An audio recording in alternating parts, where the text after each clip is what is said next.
नमस्कार दोस्तों, मैं अंकुर उपाध्याय स्वागत करता हूं आप सभी का एक बार फिर से अपनी नई वीडियो में। बाजार में डेज लो पे कामकाज होते हुए दिख रहा है इस समय। निफ्टी के लेवल्स की बात करें तो, लेकिन ब्रॉडर पिक्चर अभी भी स्टिल अच्छी बनी हुई है।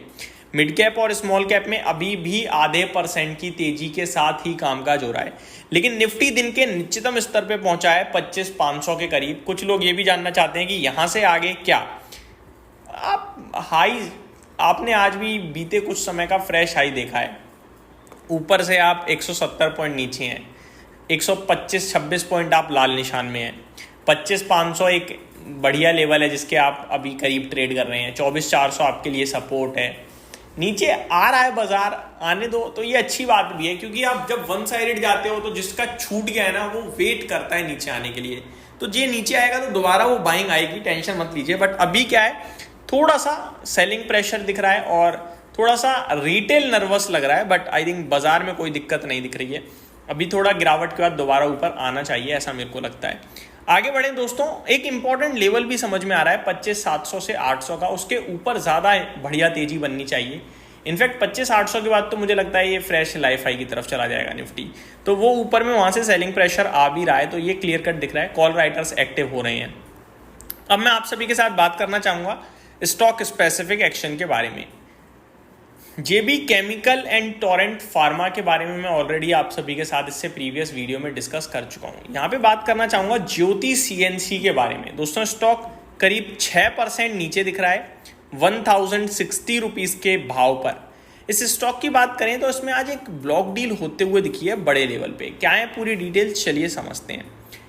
Shares of Jyoti CNC automation limited, ये गेन दिखा रहा है जिसमें 4% टूटा हुआ है। अभी आई थिंक मॉर्निंग में ऊपर गया था क्या, 1120 रुपये का आज का हाई है। 1060 पे ट्रेड कर रहा है, नहीं बढ़ा तो ये बिल्कुल भी नहीं है।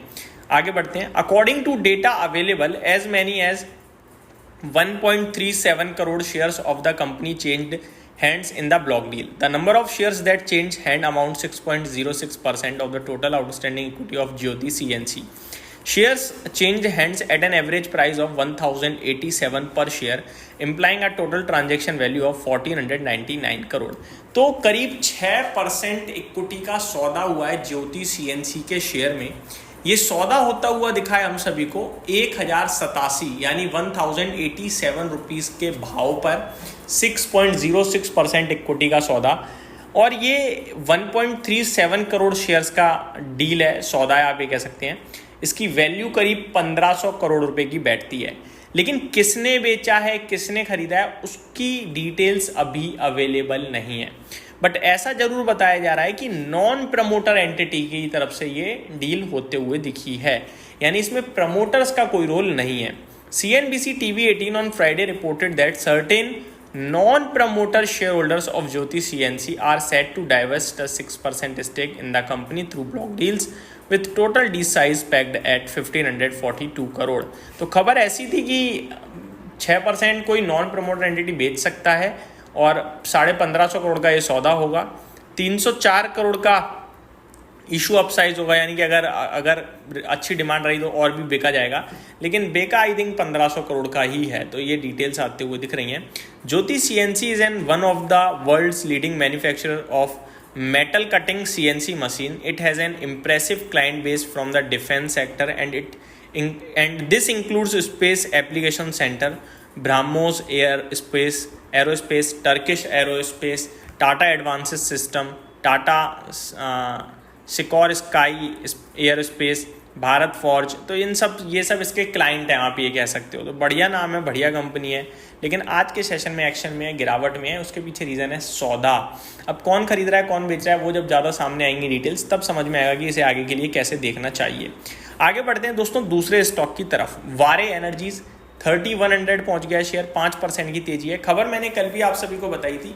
इनकी यूएस में जो सब्सिडरी कंपनी है ना, उसको यूएस से ही एक ऑर्डर मिलता हुआ दिख रहा है, करीब 540 मेगावाट का। और उसी के चलते ये स्टॉक आज आपके लिए एक्शन में है और तेजी में आप कह सकते हैं। नेक्स्ट स्टॉक दोस्तों जिसके बारे में आप सभी के साथ डिस्कशन करना चाहूँगा वो है इंडिगो, यानी inter globe aviation. Life high पे एक बार फिर से पहुँच रहा है और मैं लगातार बेसिस पे आपसे कह रहा हूँ कि ये कंपनियाँ, इनमें जहाँ पे FIIs एक्टिव रहते हैं, FIIs का स्टेक अच्छा खासा है और ख़रीद रहे हैं, इनमें तेजी बनती जाएगी। लेकिन वैल्यूएशन टर्म्स में मज़ा नहीं आता। खबर आते हुए दिख रही है HEC इंफ्रा प्रोजेक्ट्स के लिए। Company receives order worth ₹308 crore from Ahmedabad municipal corporation to be completed in 8 months with a market capitalisation of 186 crore. तो छोटी कंपनी है, कोई 186 करोड़ का मार्केट कैप है और 300 करोड़ का ऑर्डर मिला है। ऐसे स्टॉक्स को हम अवॉइड कर दें तो ज़्यादा बेटर है। बाकी ऑर्डर बहुत अच्छा माना जाएगा, बट अवॉइड करना चाहिए।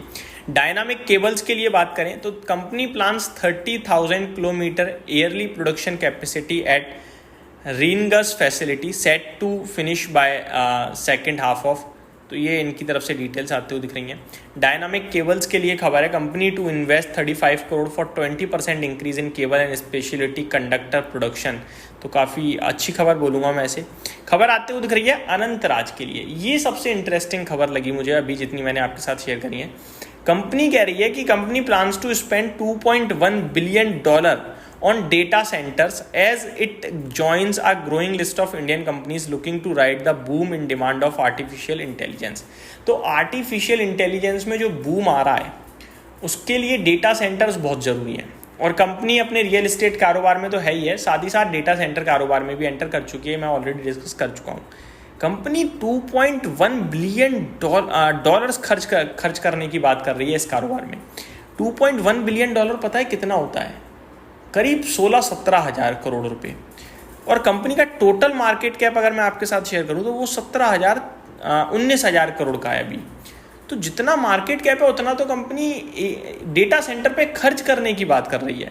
तो मेरे को लग रहा है बहुत बड़े ये प्लान्स हैं कंपनी के। देखने वाली बात होगी कि कैसे कैसे करती है कंपनी। ये सबसे इंटरेस्टिंग मुझे लगा अभी के लिए।